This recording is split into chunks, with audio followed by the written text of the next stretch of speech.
Jika sebelumnya banyak orang harap-harap cemas bahwa Habib Lutfi ini akan kembali menjadi Watimpres, ternyata dalam pengukuhan Watimpres yang jumlahnya 7 orang, Habib Lutfi tidak ada di dalamnya.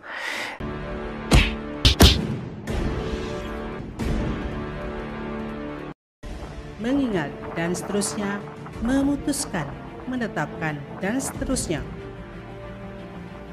Ke-1. Mengangkat penasihat khusus presiden masing-masing 1. Jenderal TNI Purnawirawan Dr. Wiranto SH SIP MM sebagai penasihat khusus presiden bidang politik dan keamanan. 2. Jenderal TNI Purnawirawan Luhut Binsar Panjaitan sebagai penasihat khusus presiden bidang digitalisasi dan teknologi pemerintahan. 3. Jenderal TNI Purnawirawan Profesor Dr.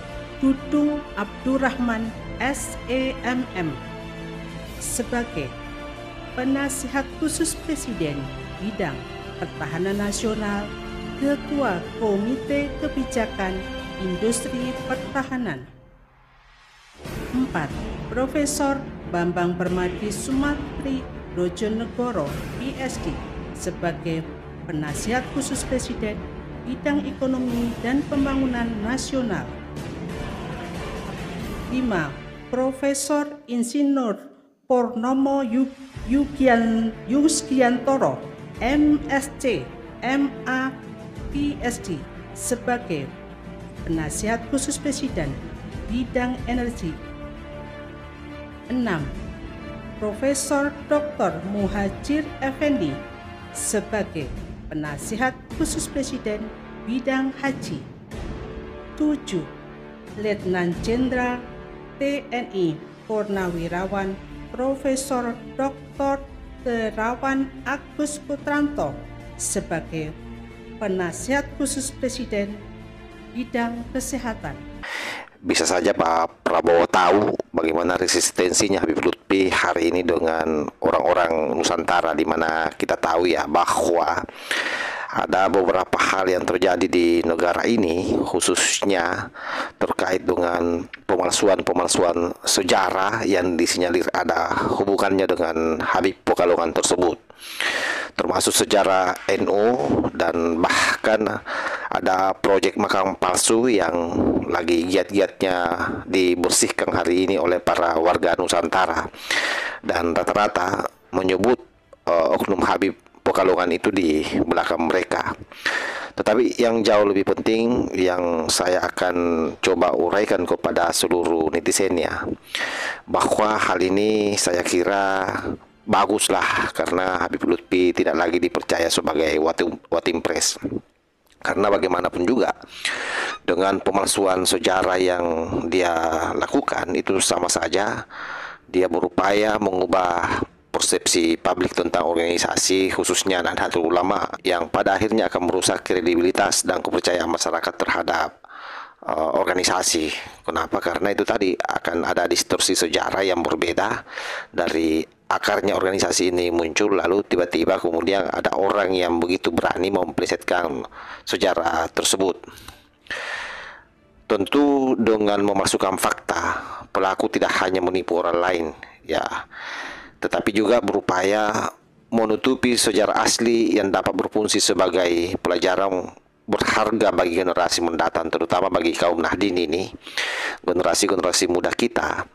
Kemudian tidak akan bisa lagi memahami dengan benar sejarah Nahdlatul Ulama dengan adanya versi baru tentang lahirnya Nahdlatul Ulama. Oleh karena itu, sekali lagi apresiasi kita berikan kepada Pak Prabowo yang kemudian tidak melantik Habib Lutfi atau tidak menjadikan Habib Lutfi sebagai Watimpres.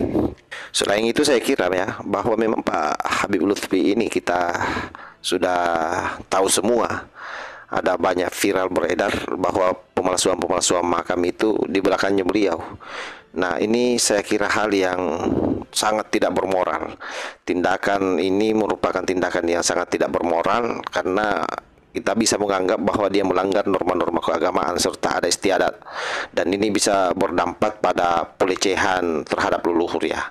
Memalsukan makam leluhur itu merupakan bentuk penghinaan terhadap sejarah keluarga dan tradisi. Ini tidak hanya berdampak pada mereka yang masih hidup, tetapi juga pada kehormatan generasi terdahulu atau para leluhur kita yang notabene mereka adalah para pahlawan, para pejuang ulama Nusantara yang sudah banyak mengabdikan dirinya untuk kepentingan dan kemaslahatan masyarakat. Karena itu, hal ini tentu bisa menimbulkan konflik sosial. Karena bagaimanapun mengklaim makam atau leluhur yang bukan miliknya bisa menimbulkan konflik antara keluarga ataupun bahkan dengan kelompok masyarakat. Ini dapat memperkeruh hubungan yang seharusnya harmonis, dan seperti itulah yang terjadi hari ini. Jadi karena klaim-klaim dari kelompok Lawi terhadap makam-makam yang ada di Nusantara, itu kemudian membuat suasananya memanas ya. Tentu bagi keturunannya tidak menerima itu, dan pasti akan memberikan perlawanan terhadap Abah Lutfi yang selama ini kita kenal sudah sangat tersohor dengan kewaliannya, akhirnya rontok. Nah, sehingga banyak juga pengikutnya Habib Lutfi yang kemudian marah, ngamuk, dan tidak terima, padahal apa yang dilakukan oleh orang-orang Nusantara, terutama leluhur-leluhur mereka yang dipalsukan makamnya, adalah salah satu bentuk kewajaran sebagai generasi yang mau memurnikan leluhurnya atau sejarah-sejarah leluhurnya. Itu yang terjadi hari ini. Sehingga dampak selanjutnya kalau ini dia tidak diperbaiki atau diluruskan, pasti akan menimbulkan kerugian secara emosional dan spiritual. Orang-orang yang memiliki hubungan emosional dan spiritual dengan makam atau leluhur mereka akan merasa dirugikan, karena makam tersebut bukan hanya tempat fisik tetapi juga simbol penting dalam kehidupan mereka. Tentu ada yang bertanya, kira-kira apa motif kemudian orang-orang Yaman ini melakukan ini semua? Tentu yang paling bisa dilihat adalah keuntungan pribadi ya, itu yang pertama. Artinya pelaku mungkin ingin mendapatkan pengakuan sosial, status, atau bahkan warisan finansial dengan cara menghubungkan diri dengan figur penting atau leluhur yang memiliki prestise dalam masyarakat. Dan seperti itu yang terjadi hari ini. Banyak kemudian ulama-ulama lokal yang memiliki nasab jelas kepada pendiri kampung itu akhirnya terdegradasi. Lebih banyak masyarakat yang kemudian menghadap ke orang-orang, memintai pandangan orang-orang yang memalsukan makam-makam tersebut karena menganggap bahwa leluhur mereka adalah orang-orang yang memiliki jasa terhadap kampung atau wilayah ini. Jadi pada prinsipnya mereka ingin memperkuat posisinya dalam struktur sosial atau politik dan menciptakan citra diri sebagai keturunan yang berhak atau penerus yang sah. Nah, itulah yang terjadi, dan fakta-fakta ini saya kira sudah muncul ke permukaan ya, bagaimana klaim-klaim itu terjadi, dan secara sistematis sudah banyak mukibing yang kemudian lebih percaya ke mereka daripada ke orang-orang pribumi atau ulama-ulama Nusantara. Nah, pemalsuan ini bisa jadi bagian dari strategi. Jadi ini bagian dari strategi untuk mengubah persepsi masyarakat tentang identitas pribadi atau kelompok sehingga lebih mudah mengakses peluang tertentu dan mengendalikan narasi sejarah yang lebih luas. Ya, ini bahayanya untuk jangka panjang ya, bahwa ke depan dengan apa yang dilakukan selama ini oleh oknum LBY itu bisa membuat persepsi masyarakat berbalik ke kelompok mereka dan mengendalikan narasi sejarah yang lebih luas. Itu bahayanya. Artinya kalau kita mau melihat situasi yang ada, itu sudah terjadi hari ini. Para mukibing itu mati-matian pasang badan seolah-olah semua yang dilakukan itu adalah bentuk kebenaran.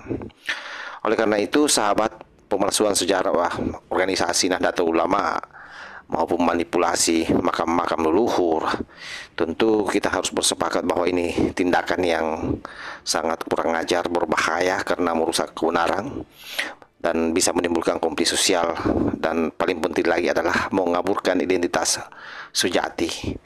Dan pasti motif di balik tindakan ini semua tidak ada lain selain keinginan untuk memperoleh kekuasaan, pengakuan, ataupun keuntungan materi.